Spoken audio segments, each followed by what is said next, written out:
Since it's kind of all connected, let's talk about the Supreme Court.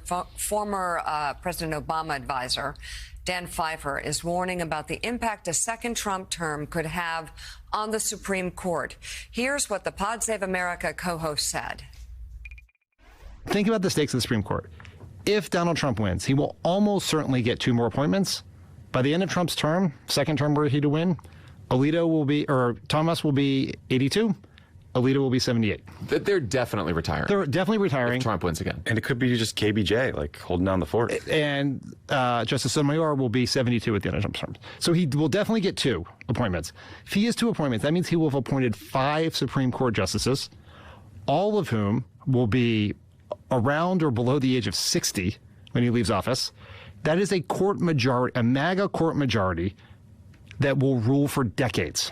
We can win the next however many presidential elections, and absent something sort of extraordinary happening, Trump's fingerprints will be all over the Supreme Court. And so I think we should make this a big issue. And we know this works because in 2016, that vacant Justice Scalia seat that McConnell held open was one reason, and you heard this on a lot of focus groups and post-election surveys, that Republicans who did not like Trump at the last minute were willing to hold their nose and vote for Trump because they cared about the Supreme Court. So I think we can do that in reverse. And here we go, Sam Stein. This thought of that Supreme Court under a second Trump term, and women's rights have already been scaled back. Our health is now less safe because of Donald Trump and Supreme Court choices. Imagine exactly what Dan Pfeiffer is imagining moving forward. It's frightening. Well, a couple things here. One is if Trump is to lose this November, it will almost certainly be because of his appointees to the Supreme Court. By that, I mean he has himself taken credit for appointing the justices who overturned Roe by the issuance of Dobbs.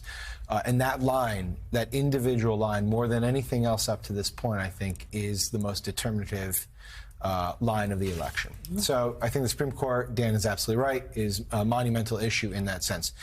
Secondarily, Dan's also right about the actuary tables, right? The justices are getting older. The next president likely will get to appoint 1 or 2. I think there's probably going to be an incentive for the 2 conservative justices to stay on if Biden is reelected. But yes, this is an issue up for debate. And then 3, I think the sort of larger, sort of more morbid discussion is this really the way we want the Supreme Court to be decided? I mean, we're basically waiting for someone to croak. Oh, no. And there's larger conversations to be had about reforming the court to make it so that you do not have this type of intense governing entity be decided by someone's health, well-being, but rather you can do something that has term limits or structures it so that every president gets a certain amount of appointments. That discussion is not happening. I just want to be clear. Right. But maybe it should be happening. But it still leads to the... Go ahead, Joe. Well, I just say, Mika, this is an extraordinarily important discussion that needs to continue to be had. I wrote a column about this in the Washington Post about 4 years ago where I laid it out directly. There has to be court reform. You can't have, like, for instance, Roe v. Wade. Roe v. Wade was overturned because Ruth Bader Ginsburg went to an event, got sick, and died. History hung on that balance. The right, a 50-year right, ended because of that. And it is this ghoulish spectacle of people trying to hang on for dear life until their party comes into power. James Fallows has been on our show before and has talked about the expansion of the Supreme Court that has been thought out for the last 20, 30 years, where each president gets 2 selections and you term limit Supreme Court justices. I think America may be the only Western power that has judges appointed for life. It's a crazy process. Now, here's the reason why conservatives who's, faux conservatives, phony conservatives, will blow their stack over this. They'll go, oh, this is not constitutional. You're undermining. No, we're not undermining the Constitution. If we do this as a country, if we try to depoliticize this process, well, we're reforming the United States Supreme Court, Mika.